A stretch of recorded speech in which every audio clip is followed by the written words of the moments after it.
আসসালামু আলাইকুম। এই জিনিসটাকে বলা হয় ছাতু। গ্রামে-গঞ্জে অনেকেই এই জিনিসটা চিনে থাকবেন। এটা বিশেষত্ব হলো ভুট্টা, ছোলা বুট আর গম কড়াইয়ে হালকা করে ভেজে নিয়ে ঢেঁকিতে গুঁড়ো করে নেওয়া হয়।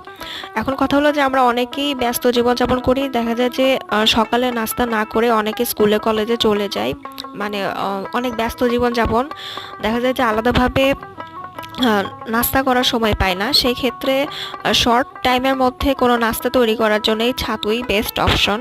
আমি এখানে মুড়ি ভিজিয়ে রেখেছি, তার সাথে কিছুটা পরিমাণ ছাতু মিক্সড করে আমি টিফিন বক্সে রেখে দিই। আর ওখানে গিয়ে সামান্য একটু পানি মিক্সড করে নিলে না এটা অনেকটা সুজির মতো হয়ে যায়।